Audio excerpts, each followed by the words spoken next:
Chapter 6: The Adventures of the Blue Carbuncle. Sir Arthur Conan Doyle was a British writer. He is well known for his detective fiction. The author wrote many stories featuring the famous character Sherlock Holmes and his close friend Dr. Watson.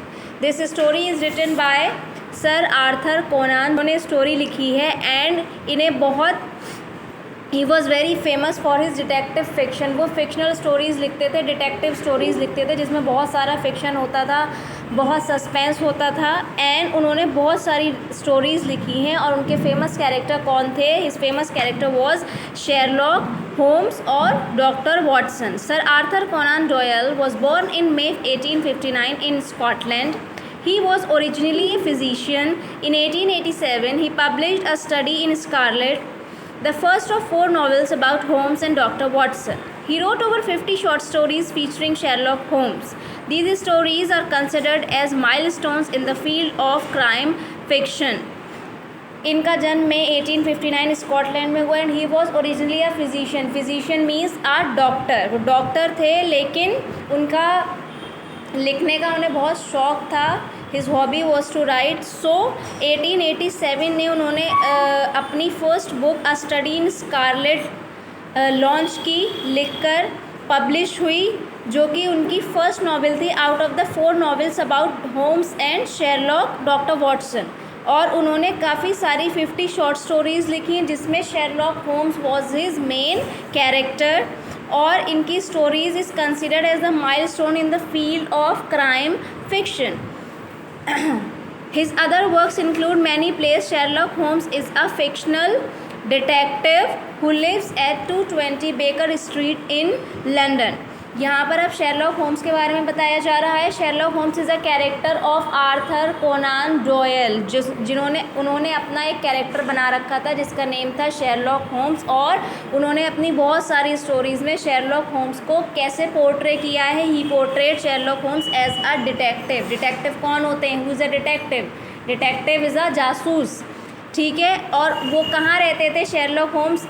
He is not a real character, he is a fictional character created by whom? Created by Arthur Conan Doyle. His address was 220B Baker Street in London. His intelligence, power of observation and analytical ability are commendable. Let us find out more about this in the following story. अब इस story में एक part है जो दे रखी है. It is a detective fictional story.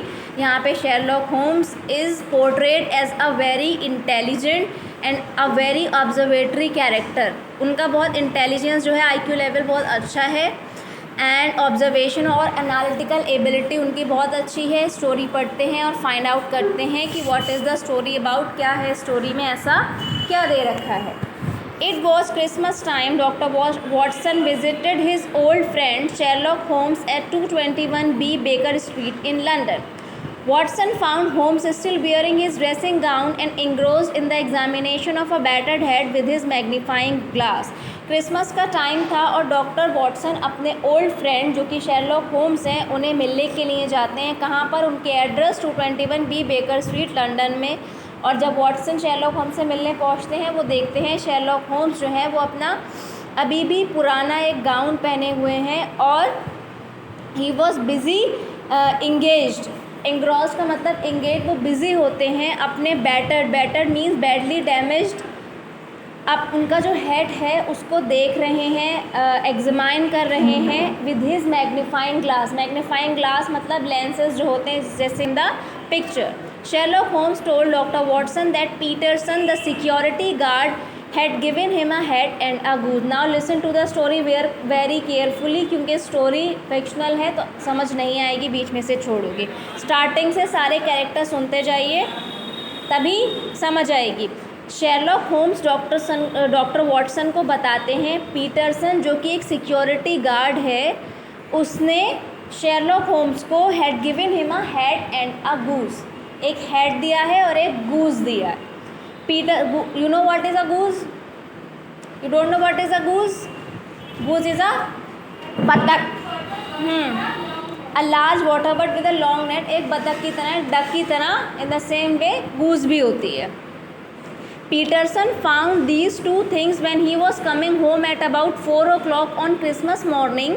After attending a party, he saw a tall man carrying a goose over his shoulders. और पीटरसन ने जो शेरलॉक होम्स को गूज और हेड दिया है वो उसे कहाँ मिला है, वो अपने घर लौट रहा था सुबह के 4 बजे के टाइम पर क्रिसमस मॉर्निंग में एक पार्टी अटेंड करके, और उसने देखा कि एक बहुत लंबा आदमी उस गूस को अपने शोल्डर्स पर रख कर ले जा रहा था। अभी यहाँ तक कितना क्या क्लियर हुआ? यहाँ तक शेरलॉक होम्स डॉक्टर वॉटसन को बता रहे हैं जो पीटरसन सिक्योरिटी गार्ड है उसने मुझे एक गूस और एक हेड दिया है, और उसने ये बताया है कि वो हेड और गूस उसे सुबह 4 बजे घर लौटते वक्त मिली, जो कि एक लंबा टॉल मैन अपने शोल्डर्स पर रख कर ले जा रहा था। Got it till here?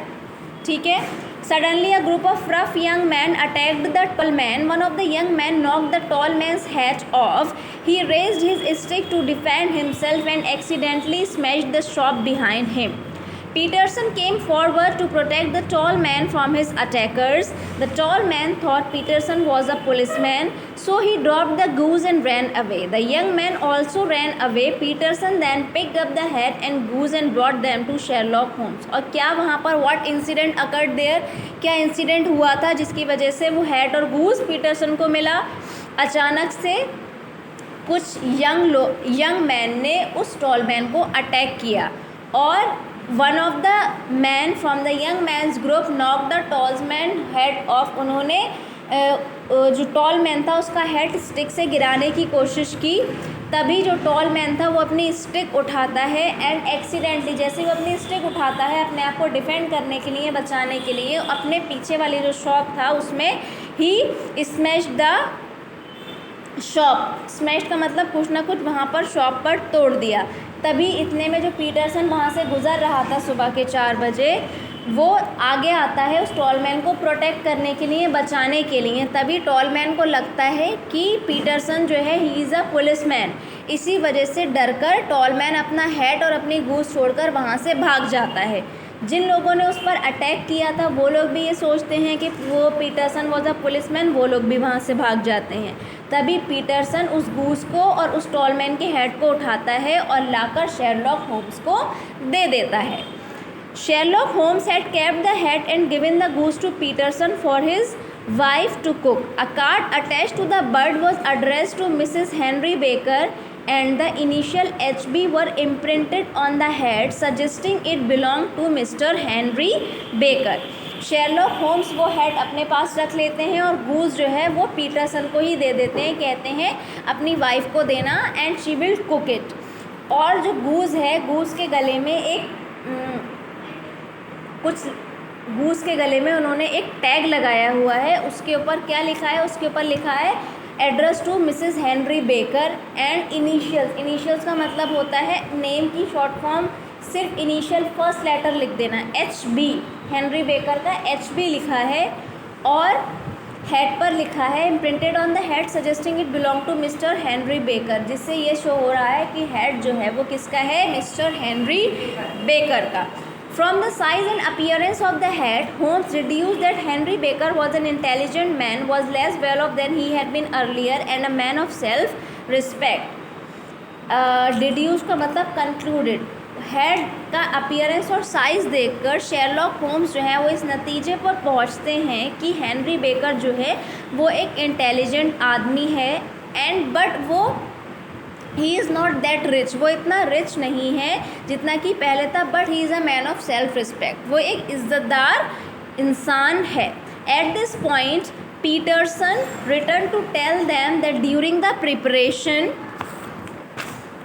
for cooking, Mrs. Peterson had found a blue diamond in the stomach of the goose. अभी क्या हुआ था? शेरलॉक होम्स ने पीटरसन को वो गूस दे दी थी, कहा था कि अपनी वाइफ को बोलो कि वो उसे कुक कर लें। पीटरसन दोबारा शेरलॉक होम्स के पास आता है और ये बताता है कि जैसे ही वो उस गूस को पकाने की तैयारी कर रहे थे, मेरी वाइफ को मतलब मिसेस पीटरसन को उस गूस के स्टमक में क्या मिला है? ब्लू कलर का डायमंड मिला है। The blue diamond was the blue carbuncle, a precious stone that was stolen from the room of Hotel Cosmopolitan. It belonged to the Countess Morcar. जो ब्लू डायमंड है वो एक ब्लू कार्बंकल है and it is a precious stone, very expensive and precious stone, जो कि hotel cosmopolitan के room से चुराया गया है। और वो किसका है? Who possessed this stone? Who is the owner of the stone? It belong to countess Morcar. ठीक है। The blue carbuncle was stolen on 22 December. और इसे कब चुराया गया था? 22 दिसंबर को। John Horner a plumber was accuse of stealing it. John Horner जो कि एक प्लम्बर है, प्लम्बर जो ये टैप्स वगैरह ठीक करते हैं, इन्हें प्लम्बर कहते हैं, उसके ऊपर ये इल्ज़ाम आया है कि he had stolen it. James Ryder, an employee at the hotel, had called up the police and said that he had shown Horner the room of Countess of Morcar for some repair work।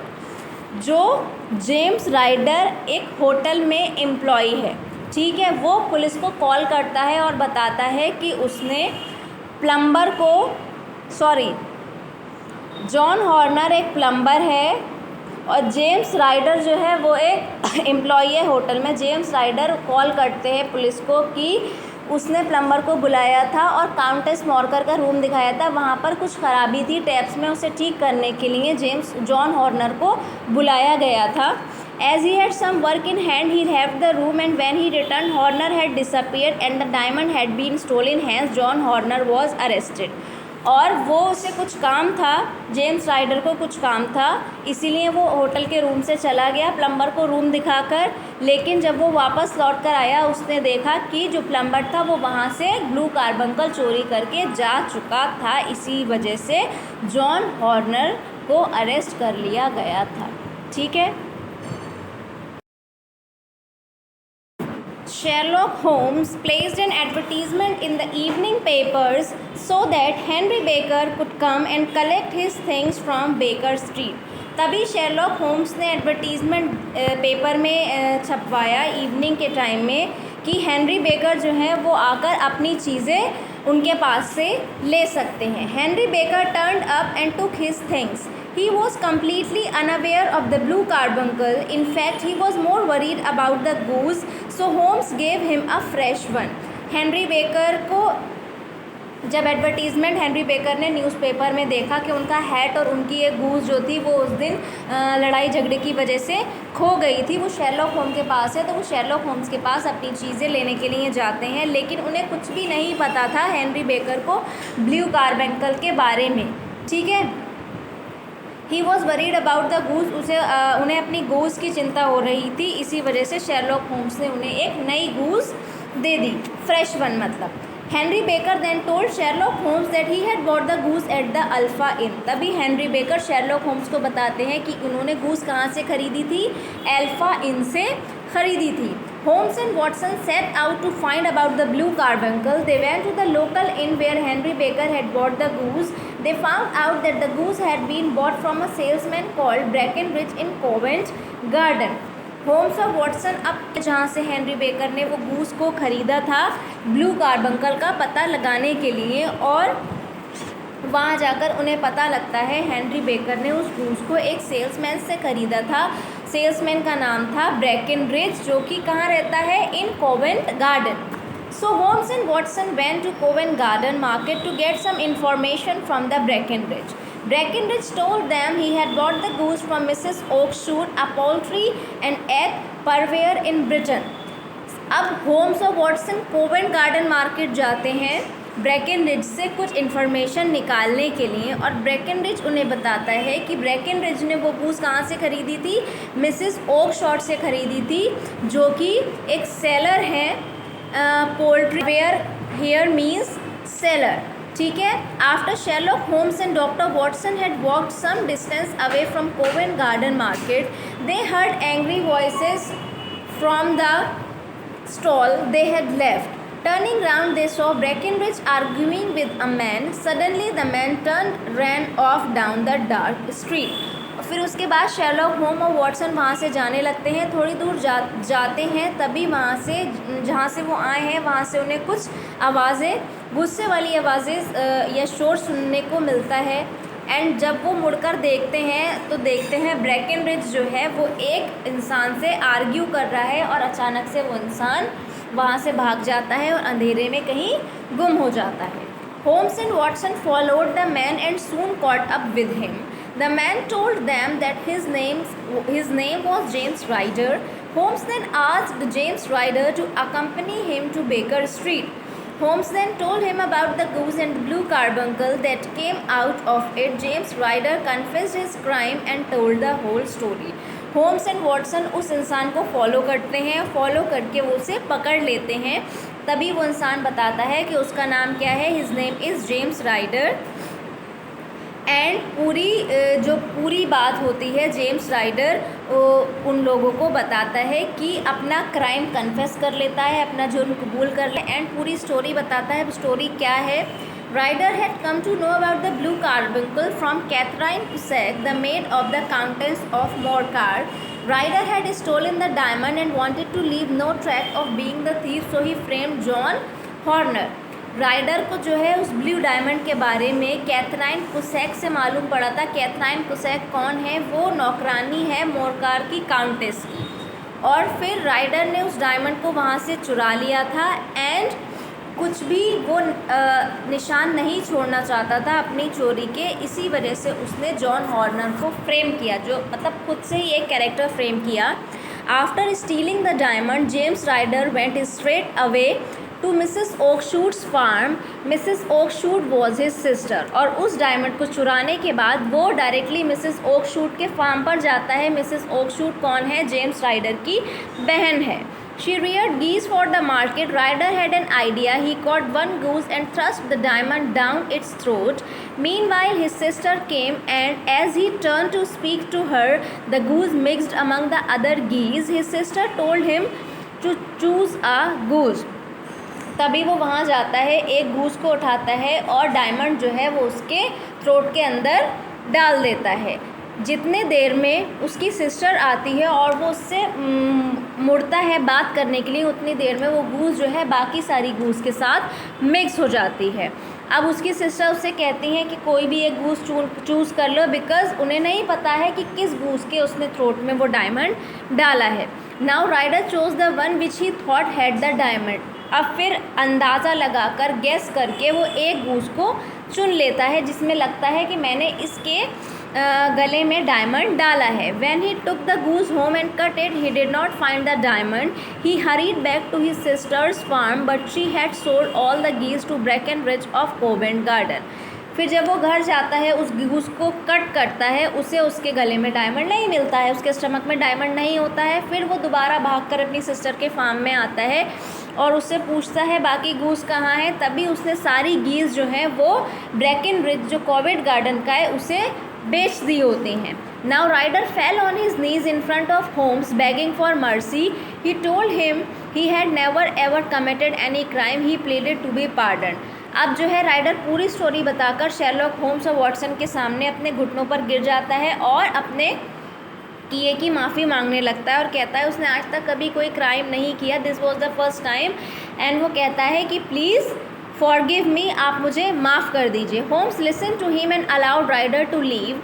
Holmes explained to Watson that he was not there to do the work of the police. He also believed that Ryder had been very frightened and shaken up. Holmes जो है पूरी कहानी सुनता है rider की और उसे ऐसा लगता है कि होम्स राइडर जो है वो ऑलरेडी बहुत डरा हुआ है एंड उसे अपने किए पर पछतावा है. और हम वैसे भी पुलिस नहीं हैं जो इसको इन्वेस्टिगेट करके राइडर को कोई भी सज़ा दें. तभी वो सोचते हैं कि राइडर को हमें छोड़ देना चाहिए, तो वो उसे छोड़ देते हैं. Without the testimony of John Ryder the case against James Horner also collapsed and he was free. और जॉन राइडर की गवाही नहीं मिलती है जिसकी वजह से जो जेम्स हॉर्नर के अगेंस्ट केस होता है. जेम्स हॉर्नर वो था जो होटल का जो देखभाल कर रहा था, एम्प्लॉय था जो होटल कॉस्मोपॉलिटन होटल का, हाँ मैनेजर. तो इस वजह से जेम्स हॉर्नर को भी छोड़ दिया जाता है क्योंकि उसके खिलाफ़ कोई भी सबूत नहीं मिलता है. So this is all about the story.